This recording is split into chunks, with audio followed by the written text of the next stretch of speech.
नमस्कार साथियों। आज अपन जो आरपीएससी सेकंड ग्रेड का पेपर है उसके बारे में डिस्कस करेंगे। जो आने वाले 6 महीने हैं, अभी लगभग मैं ये कहूँगा कि 6 महीने और 15 दिन का आपके पास टाइम है, 6.5 महीने का टाइम है।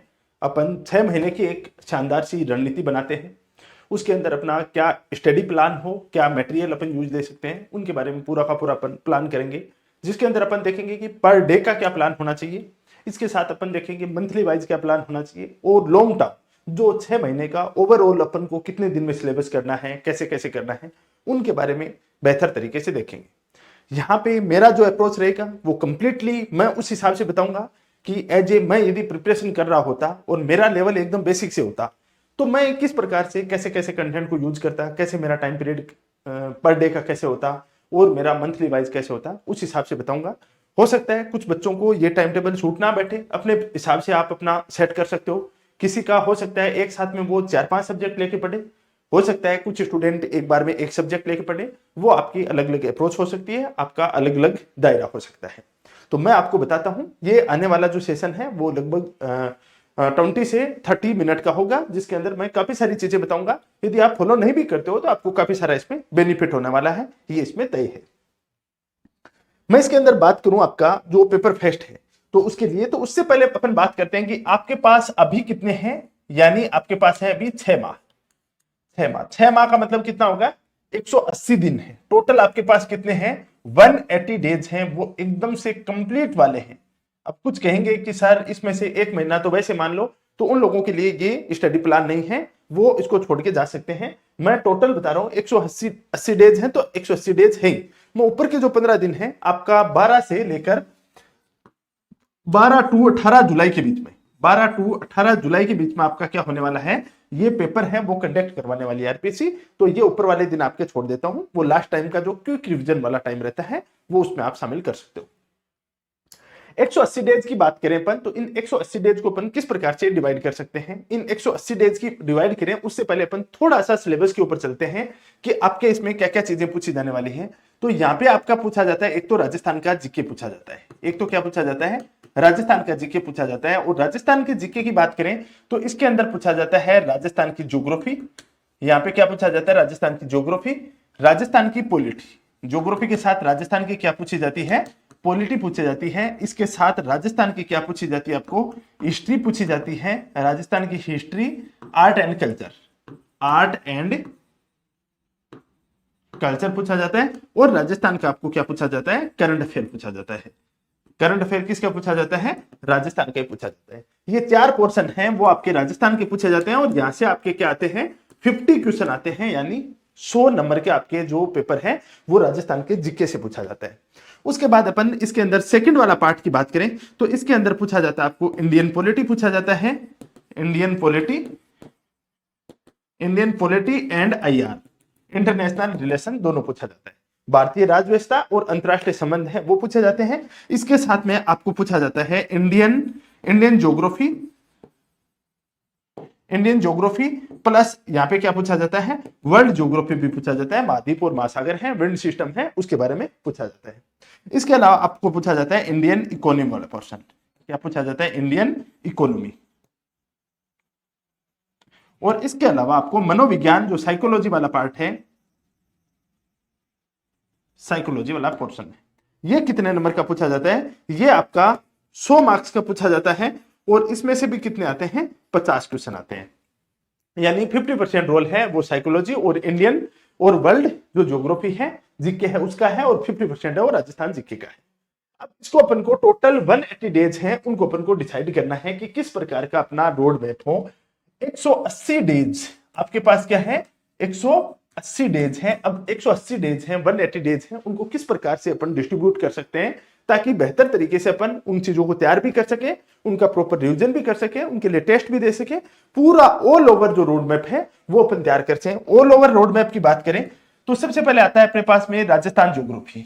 राजस्थान ज्योग्राफी है वो अभी यदि आप कहीं पे कोचिंग भी कर रहे हैं या अपनी सेल्फ स्टडी कर रहे हैं तो आपका एनी हाउ आपके पास में 20 डेज के अंदर क्या हो जाना चाहिए, आपका कंप्लीट हो जाना चाहिए। 20 दिन से ज्यादा आपको राजस्थान की ज्योग्राफी के ऊपर टाइम नहीं देना है। उसके बाद आता है Rajasthan polity, same as it is 20 days से ज्यादा आपको राजस्थान पॉलिटी को नहीं देना है। दोनों को आपको क्या देना है, 20-20 दिन देने हैं, 20 दिन से ज्यादा नहीं देना है। पर डे को कितना टाइम देना है उसकी भी अपन बात करेंगे। Rajasthan history art and culture है, इसको आपको 40 डेज से ज्यादा का टाइम नहीं देना चाहिए। 40 डेज के अंदर ये पूरा पूरा आपका पार्ट है वो कंप्लीट हो जाना चाहिए। और राजस्थान करंट अफेयर है, उसको अलग से टाइम देने की आवश्यकता नहीं है। जो टाइम इनको देते हो उसके साथ ही आपको सप्ताह में 2 या 3 दिन घंटा घंटा आप पढ़ लोगे तो आराम से उसके साथ में चीजें हो जाएंगी। अलग से आपको इसके लिए आज ही आप करंट अफेयर लेके बैठोगे तो उसका कोई औचित्य बनता नहीं है। इंडियन पॉलिटी और आईआर वाला सिस्टम है अपने पास में, जो इंडियन पॉलिटी और जो आईआर वाला सिस्टम है उसके लिए अपन 25 दिन दे सकते हैं। टोटल कितने दिन दे सकते हैं, 25 डेज है वो दे सकते हैं। और इंडियन ज्योग्राफी और वर्ल्ड ज्योग्राफी है उसके लिए आपको 25 से लेके 30 डेज हैं वो दिए जा सकते हैं। ठीक है, इसके साथ में आता है इंडियन इकोनॉमी वाला पार्ट। इकोनॉमी है उसके लिए 10 से 12 दिन है वो सफिशिएंट होते हैं, क्योंकि जो इंडियन इकोनॉमी वाला पार्ट पूछा जाता है वो भारत की अर्थव्यवस्था है, उसके अंदर प्रत्येक वर्ष क्या होता है, सरकार के द्वारा बजट पारित किया जाता है और उसके साथ आर्थिक समीक्षा आती है। आर्थिक समीक्षा में से आप 10 से 12 दिन यदि उसको बेहतर तरीके से पढ़ लेते हो, क्योंकि एक नया बच्चा है उसके लिए पढ़ पाना काफी मुश्किल होता है, तो वो जैसे मैं हर बार मैं करवाता हूं इसकी तैयारी इकोनॉमिक सर्वे राजस्थान का और इंडिया का, तो वहां से मैं करवा दूंगा इस चीज को। मुश्किल से इसकी 7-8 क्लासें होंगी, 7-8 क्लासों में 10-12 दिन में आप आराम से इसको पढ़ सकते हो। और उसके बाद आता है साइकोलॉजी वाला पोर्शन। साइकोलॉजी वाले पोर्शन को अपन को 30 डेज से ज्यादा अपन को देने की इसमें आवश्यकता नहीं है, 30 डेज है वो इसके अंदर सफिशिएंट है। ठीक बात है। अब अपन देखते हैं इसका टाइम, देखते हैं टोटल इसका टाइम है वो अपन देखते हैं कि कितना टाइम है वो इसके अंदर दिया जाना चाहिए पर डे। प्रतिदिन अपन इसके लिए कितना टाइम दे सकते हैं, तो पर डे के हिसाब से इसका टाइम दे अपन, पर डे के हिसाब से अपन इसका टाइम दे तो कितना, तो मैं आपको यहां पे ये बोलूंगा कि टोटल अपन को पर डे 10 ओवर्स पढ़ना पड़ेगा। 9 to 10 आवर्स हैं वो पढ़ना पड़ेगा। कुछ स्टूडेंट यहाँ पे ऐसे भी हो सकते हैं जो ये स्टेटमेंट दे सकते हैं कि सर आप हमें डिमोरलाइज ना करें, 9 से 10 घंटे हमसे नहीं पढ़ा जाता है और आप हमें सीधा सीधा डिमोरलाइज कर रहे हैं। तो मैं आपको एक नेक सलाह दे देता हूं, मैं आपको बिना मतलब का हवा में उड़ा नहीं सकता, 9 से 10 घंटे आपको देने पड़ेंगे। जो एग्जाम्स हैं, जो पेपर पैटर्न है वो पूरा कंप्लीटली चेंज हो रहा है। आरपीएससी काफी लेवल के पेपर बना रही है और इस लेवल में आप यदि इतना टाइम नहीं दे पाते हो तो ये बात सोच लेना आपकी जगह कोई और टाइम है वो 11 से 12 घंटे देने वाला बैठा है, तो आरपीएससी उसको उसमें सिलेक्ट करेगी। आप आरपीएससी को इस बात से कोई मतलब नहीं है कि आप 9 से 10 घंटे दे पाते हो या नहीं दे पाते हो। आरपीएससी को मतलब है कि हमारे क्राइटेरिया में कौन आता है हम उसको लेंगे। अब वो आप फुलफिल करते हो, आपकी जो पर्सनल प्रॉब्लम है, आपकी फैमिली प्रॉब्लम है वो हो सकती है, क्योंकि प्रतिस्पर्धा होती है वो बेहद क्रूर होती है, वो किसी के प्रति उसकी कोई सहानुभूति या दया नहीं होती है। वो कभी ये नहीं देखती कि आप किन परिस्थितियों के अंदर पढ़ रहे हो, आपकी फैमिली प्रॉब्लम क्या है। वो केवल प्रतिस्पर्धा केवल और केवल क्या देखती है, वहां पे कंपटीशन देखा जाता है, इस कंपटीशन में आप पास होते हो या नहीं होते हो, किन परिस्थितियों में रह के आप पास होते हो, ये कोई उस बैकग्राउंड का कोई मायने नहीं रखता है। वहां पे मायना केवल और केवल ये रहता है कि दूसरों से आगे आप कैसे निकल सकते हो। वहां पे ना कोई दया है, ना कोई सहानुभूति है, ना किसी प्रकार का आपके प्रति प्रेम है, वो देखने को मिलेगा। वहां पे केवल और केवल क्या है, ये क्रूरता, प्रतिस्पर्धा की क्रूरता है। इसकी सत्यता को जितना जल्दी जान लोगे उतना बेहतर है। 9 से 10 घंटे आपको पर डे आपको देने ही पड़ेंगे, इसका कोई अल्टरनेट नहीं है। और जिसके अंदर मैं कहूंगा कि इसको यदि आप डिवाइड करते हो तो मेरी मानो तो इसको इस हिसाब से कर सकते हो कि जीके हैं, जीके को आपको पर डे कम से कम 4 घंटे पढ़ना पड़ेगा और अपना जो भी सब्जेक्ट है, सेकेंडरी सब्जेक्ट है, उसको आपको 6 घंटे हैं उसके अंदर डिवाइड करना पड़ेगा। 4 और 6 के रेशियो के अंदर आपको प्रिपरेशन करनी पड़ेगी। यदि इससे कम कर रहे हो तो देख लेना, या तो आपकी पीछे से बहुत बेहतर तैयारी है तो आप कम कर सकते हो, या बाद में आपका दिमाग है वो एकदम से कंप्यूटर की तरह चलता है कि आप 5 घंटे में भी जो 10 घंटे पढ़ेगा उतनी चीज याद कर सकते हो तो आप कर सकते हो, अन्यथा इसका कोई भी रास्ता है नहीं।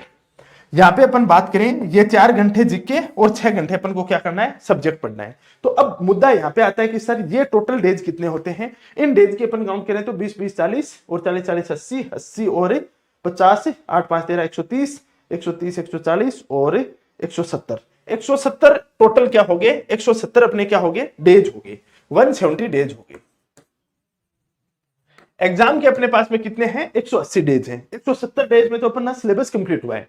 तो यहां पे मैं आपको जो बात बता रहा हूं वो राजस्थान ज्योग्राफी 20 दिन तक पढ़नी है। कितने टाइम तक पढ़नी है, आपको पर डे 2 घंटे पढ़नी है। पर डे कितनी पढ़नी है, 2 घंटे पढ़नी है। जब 2 घंटे आप राजस्थान ज्योग्राफी पढ़ रहे हो, उसके साथ में एक सब्जेक्ट और दे सकते हो, जैसे राजस्थान पॉलिटी और राजस्थान ज्योग्राफी साथ में ले लिया, या राजस्थान ज्योग्राफी और इंडियन पॉलिटी साथ में ले लिया, या राजस्थान ज्योग्राफी और इंडियन ज्योग्राफी साथ में ले लिया। तो पर डे का 2-2 घंटे पढ़ोगे तो 4 घंटे के अंदर 2 सब्जेक्ट होते हैं। तो ये टाइम कितना हो गया, 170 का क्या हो गया, आधा हो गया। और 170 का आधा कितना हो गया, लगभग अपन मान सकते हैं 85 दिन हो गया।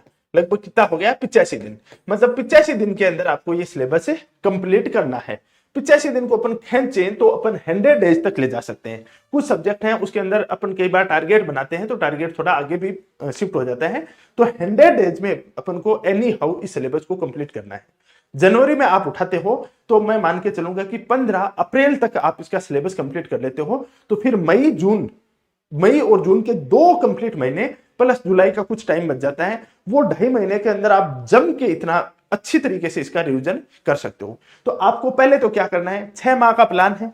6 माह के प्लान को अपन ने टुकड़ों में बांटा। 20 डेज में राजस्थान ज्योग्राफी, 20 डेज में पॉलिटी, उसके बाद 40 डेज में Rajasthan history art and culture, उसके बाद राजस्थान का करंट अफेयर, इंडियन पॉलिटी और आईआर 25 डेज में। किस प्रकार से कि आप 15 दिन में 15 से जो 20 दिन के अंदर आपको इंडियन पॉलिटी वाला पोर्शन करना है और 7 से 8 दिन में आपको आईआर वाला पोर्शन है वो करना है। उसके बाद आता है आगे इंडियन ज्योग्राफी और वर्ल्ड ज्योग्राफी है, वो आपको 25 से 30 डेज के अंदर कंप्लीट करनी है। इंडियन इकोनॉमी वाला पार्ट है वो 10 से 12 दिन में हो जाएगा और साइकोलॉजी वाला 30 डेज में कंप्लीट करना है। ये पूरा का पूरा शेड्यूल है। अब इस शेड्यूल को अपन को क्या करना है, पूरा का पूरा इसको अपन को फॉलो करना है। इसके अंदर अपन 9 to 10 डेज देते हैं। इसमें 4 घंटे जीके पढ़ते हैं, जिसमें से 2-2 घंटे अपन दोनों को बांट देते हैं। तो ये टाइम क्या हो जाएगा अपना 85 डेज में आएगा। मतलब 100 डेज में अपन इस सिलेबस को कंप्लीट कर लेते हैं। जब 100 दिन के अंदर आपका पूरा सिलेबस कंप्लीट हो जाता है, आपका क्या हो जाता है, पूरा सिलेबस कंप्लीट हो जाता है, तो उसके बाद में अपन को क्या करना है, फिर अपन को रिवीजन का प्रोग्राम है वो शुरू करना है। और फिर अपन को क्या करना है, रिवीजन है, मल्टीपल रिवीजन है, उसके ऊपर क्या करना है, फोकस करना है। उसके साथ अपन को टेस्ट देने हैं जो अपनी गलतियों को क्या करेंगे, मिनिमाइज करेंगे और अपने सिलेक्शन की चांसेस हैं उनको क्या करेंगे, मैक्सिमाइज करेंगे। अब मुद्दा आता है कि सर ये हम क्या करें, सेल्फ स्टडी करें या इस दौर के अंदर हमें क्या है किसी टीचर का सहारा लेना चाहिए। तो मैं आपको बता देता हूं, यदि आपने पहले से कंपटीशन की एग्जामें दे रखी हैं, आपका लेवल ठीक ठाक है, तो कोई कोचिंग कहीं पे भी आपको ऑनलाइन ऑफलाइन जाने की जरूरत नहीं है। चुप्पा चुप ऑथेंटिक बुकें लानी है और वो लाके और एक पूरी एक रिधमता के साथ आपको पढ़ना है सेल्फ स्टडी, क्योंकि फाइनली सिलेक्शन आपकी सेल्फ स्टडी से होगा। लेकिन यदि आप भटक रहे हो, एक चीज यहां से पटक रहे हो, एक वहां से पटक रहे हो, ये पता नहीं है किस प्रकार से पढ़ रहे हैं, तो किसी भी जो बेस्ट टीचर जो आपको अच्छा लगे, आपको लग रहा है कि नहीं ये बेहतर करवा रहे हैं, तो वहां से आप इस चीज का वो जो सहारा है वो ले सकते हो।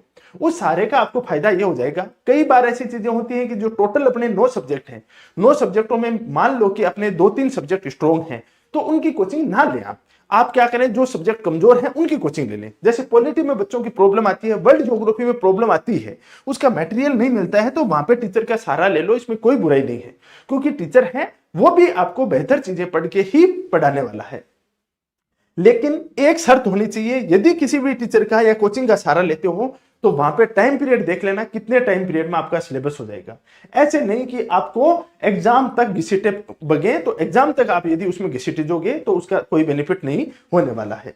यहाँ पे आप देख सकते हो, जैसे मैं आपको बता देता हूं अभी, जैसे अपन ने विजय बैच है वो प्रारंभ कर रहे हैं 5 जनवरी से। ये कब से प्रारंभ कर रहे हैं, 5 जनवरी से प्रारंभ कर रहे हैं। और जो ये विजय बैच है, इस विजय बैच का अपना टारगेट है कि किसी भी हालत में अप्रैल एंड तक, कब तक, अप्रैल एंड तक अपन क्या करेंगे, इसको कंप्लीट कर देंगे। तो आपके पास मई और जून के 2 महीने पूरे के पूरे बच जाएंगे। ये उसी स्थिति में पूरा हो सकता है कि हम यहाँ पे आपको किसी प्रकार के रजिस्टर नहीं भरवाएंगे। वो रजिस्टर आपके पास ऑलरेडी भरे हुए हैं, आपके पास कंटेंट है वो पीडीएफ के रूप में प्रोवाइड करवा देंगे। क्योंकि जनरली टीचर क्या होता है, यहाँ पे खड़ा रह के लिखवाता है, एक एक चीज लिखोगे तो आपका टाइम बहुत ज्यादा खराब होगा। आपकी 3 घंटे की क्लास, 1 घंटे की क्लास है, उसमें 3 घंटे लगेंगे। जनरली कोचिंगों में ये ऐसा तब करवाया जाता है जब क्या होता है कि कोचिंग के अंदर बाहर से टीचर बुलाए जाते हैं, बाहर से टीचर पर ओवर के हिसाब से यहाँ पे पेमेंट लेते हैं, और पर ओवर के हिसाब से पेमेंट लेते हैं तो वो चाहते हैं कि ज्यादा से ज्यादा कितने घंटे खींच सकते हैं अपन। वो जो मटेरियल जो 30 घंटे का मटेरियल है उसको वो 80 घंटे पे लेके जाते हैं, और उनका स्वार्थ छिपा होकर जितने ज्यादा घंटे उतने ज्यादा कोचिंग वाले से पैसे लेंगे, हम पर उससे ज्यादा पैसे लेंगे। तो इस स्वार्थ के चक्रों में बच्चे का सबसे ज्यादा नुकसान होता है। मैंने ये बात पहले से डिसाइड कर दी, मैं और मेरी पूरी टीम को, भाई मैं तो पहले से मेरा क्या स्वार्थ है, मेरे को किससे पैसे लेने हैं, पूरी टीम को ये बोल दिया कि आप 2 रुपए एक्स्ट्रा ले सकते हो, उसमें जो भी पेमेंट है वो एक्स्ट्रा ले सकते हो, लेकिन बच्चों के साथ जस्टिस होनी चाहिए। यदि वहां पे आप लिखा लिखा के जबरदस्ती टाइम पास कर रहे हो तो ये किसी हालत में बर्दाश्त नहीं होगा। तो ये 5 जनवरी से अपन ये विजय बैच शुरू कर रहे हैं, शानदार वाली क्वालिटी के साथ। इसके अंदर पूरी की पूरी चीजें प्रोवाइड करवाई जाएंगी, और अप्रैल लास्ट के अंदर जनवरी फरवरी मार्च अप्रैल, ये 4 महीने हैं, 4 महीने के अंदर पूरा का पूरा सिलेबस है वो कंप्लीट करवाया जाएगा। और उसके साथ जो टेस्ट सीरीज है वो क्या रखी जाएगी, निःशुल्क रखी जाएगी। ये टेस्ट सीरीज है वो आपकी 10 या 11 तारीख के आसपास जो संडे आता है उससे ये आपकी जो सेकंड ग्रेड की टेस्ट सीरीज है वो इसमें शुरू होने वाली है, जो कंप्लीट बदलते पैटर्न और नवीन पाठ्यक्रम है उसके ऊपर पूरी पूरी आधारित होगी। तो जो भी स्टूडेंट है चाहता है कि सर हमें क्वालिटी वाला कंटेंट या बेहतर गाइडेंस और कुछ चीजों के लिए इधर उधर ना भटकना पड़े, तो ये विजय बैच है वो आप ज्वाइन कर सकते हो, और ये 5 जनवरी से आपका प्रारंभ होगा। और अभी आपको पता है कि ये विजय बैच है उसके ऊपर 26% 2026 का क्या चल रहा है, ऑफ भी चल रहा है, तो उसका भी आप ऑफर का भी बेनिफिट ले सकते हो। बाकी मैं आपको इसके लिए और स्पेशल चीजें हैं वो बताने वाला हूं। बुक्स का जो आपकी डिमांड आ रही है वो बुक्स वाला पार्ट मैं आपको कल बताऊंगा, कौन कौन सी इसके लिए ऑथेंटिक बुक है वो पढ़ी जानी चाहिए। अभी के लिए इतना ही। Thank you very much. बाकी अपनी जो इंपॉर्टेंट इंफॉर्मेशन है वो आरपीएससी विद सुनील सर, ये टेलीग्राम चैनल है, इस टेलीग्राम चैनल पे मिल जाएगी। Thank you.